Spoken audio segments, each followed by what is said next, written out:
Assalamualaikum warahmatullahi wabarakatuh. Selamat pagi anak-anakku yang Bapak banggakan, terkhusus kelas 8 MTSPM. Semoga senantiasa tetap diberikan kesehatan. Marilah pembelajaran pada pagi hari ini kita awali dengan bacaan Ummul Quran. Semoga diberikan kemanfaatan, keberkahan fid dunya wa dunya wal akhirah. Ala hadini al-Fatihah.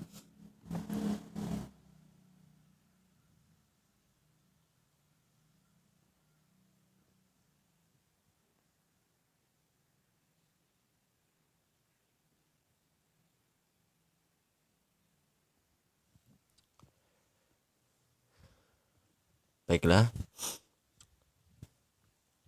pada pagi hari ini kita akan membahas tentang akhlak terpuji, yakni husnudzon, atau biasa diartikan berprasangka baik. Ini lawan dari suudzon. Husnun artinya baik dan dzon artinya dugaan atau persangkaan.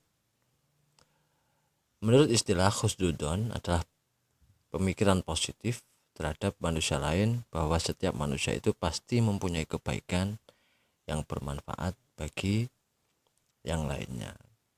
Kenapa? Karena semua ciptaan Allah itu mempunyai kebaikan dan kemanfaatan.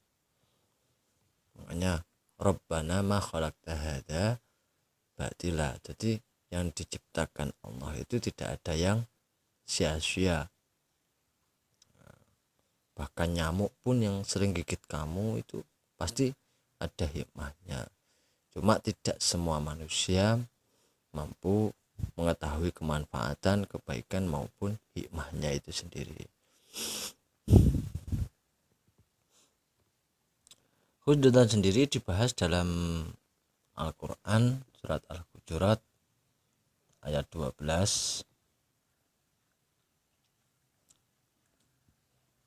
yang artinya, hai orang-orang yang beriman, jauhilah kebanyakan dari prasangka, sesungguhnya sebagian dari prasangka adalah dosa. Ya ayyuhalladzina amanu ijtanibu katsiran minadh-dhon inna ba'dadh-dhonni itsmun.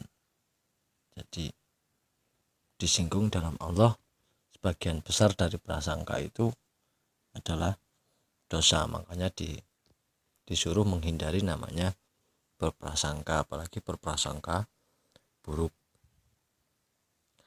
Dalam sebuah hadis, dalam beberapa hadis itu disebutkan, iyyakum wadh-dhonna fa innadh-dhonna akdzabul hadis. Janganlah engkau berburuk sangka, karena sesungguhnya berburuk sangka itu perkataan yang paling bohong. Kenapa? Buruk sangka itu ya sifatnya hanya mengira-ngira, tidak tahu yang sebenarnya, hanya mek kira-kira tok. Iku paling ini. Makanya disuruh untuk menghindari namanya berprasangka buruk. Ada lagi hadis lain, husnudzonni min husnil ibadah. Jadi berbaik sangka, kalau tadi buruk sangka, kalau ini berbaik sangka adalah kebaikan ibadah atau sebagus-bagusnya ibadah. Karena apa? Karena orang yang berbaik sangka itu hati dan pikirannya selalu positif, selalu tentram. Adapun bentuk-bentuk husnudzon sendiri, yang pertama itu ta'aruf atau saling kenal dengan orang lain, tapi dengan tidak diskriminatif atau membedakan, tidak membeda-bedakan. Jadi kalau sampai kenal ini juga nggak boleh terus buruk sangka, oh ini nanti aku deket dengan ini, nanti aku ketularan malas, aku nggak mau deket ini, aku nanti ketularan apa. Bukan begitu, itu namanya sudah buruk sangka. Aku nggak mau kumpul sama orang gendut, nanti badanku gendut. Nah itu buruk sangka juga. Masa ada penyakit gendut menular, kan nggak ada gitu. Nah, yang kedua, memberikan kepercayaan kepada sesama manusia pada bidang-bidang atau urusan tertentu.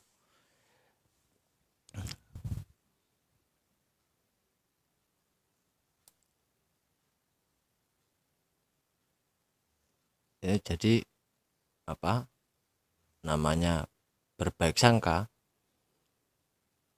itu bisa memberikan kepercayaan kepada sesama manusia pada bidang-bidang urusan tertentu, karena nilainya sudah positif.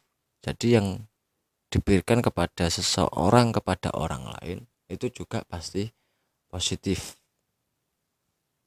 Kalau tadi ta'aruf, mengenal banyak orang, tidak membeda-bedakan, sampai sopo ae dikumpuli. Yang kedua, memberikan kepercayaan. Yang ketiga, menerima dengan lapang dada masukan dari orang lain, menganggap kritikan saran itu sebagai masukan yang membangun dan meningkatkan kualitas diri. Orang yang berbaik sangka itu pasti mampu menerima masukan dari orang lain dan pasti lebih legowo, tidak mudah iri, tidak takut tersaingi dan lain sebagainya. Itu karena orang tersebut memiliki perilaku yakni husnudzon atau berbaik sangka. Bahkan ketika menerima cobaan pun juga berbaik sangka. Jadi contoh seumpamanya, kenapa tidak lolos pegawai negeri seumpamanya nanti, pegawai negeri, ya itu harus berbaik sangka. Oh, mungkin Allah akan menyiapkan rezeki saya bukan jalur dari PNS, mungkin dari jalur yang lain. Ini daganganku nggak laku-laku. Oh, mungkin nanti dilipat gandakan nanti pada hari berikutnya, contoh seperti itu. Itu orang yang husnudzon, berprasangka baik kepada Allah. Oleh karenanya hikmahnya dapat dijumpai antara lain, satu,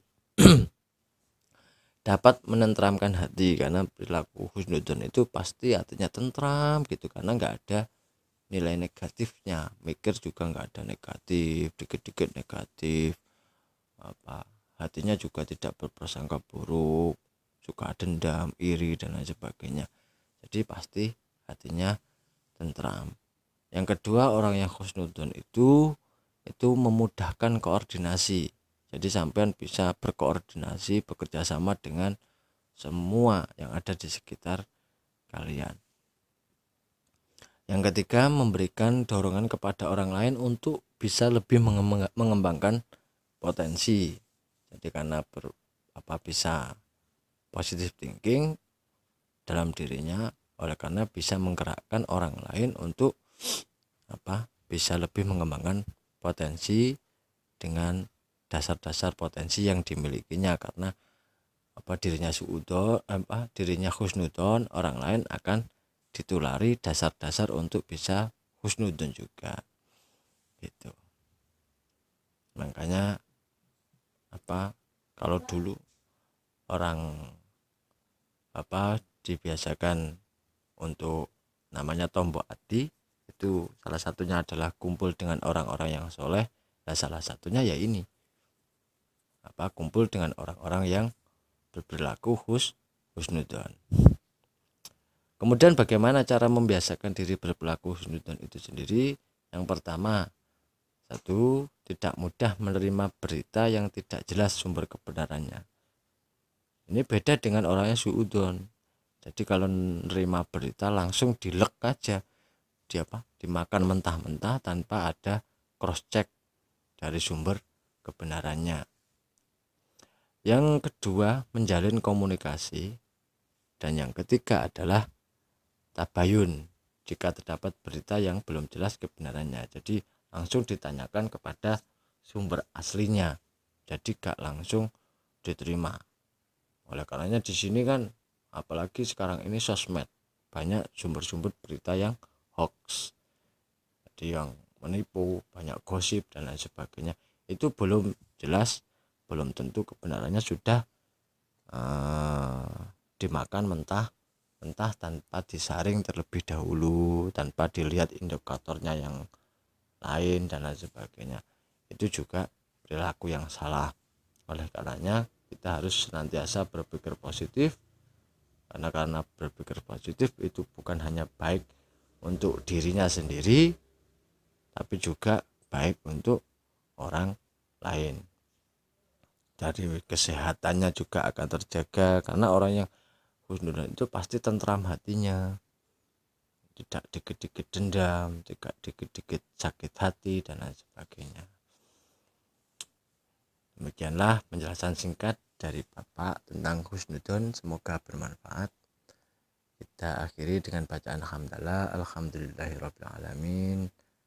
Tetap semangat belajar, jangan lupa jaga kesehatan, jangan nakal di rumah, dibantu orang tuanya.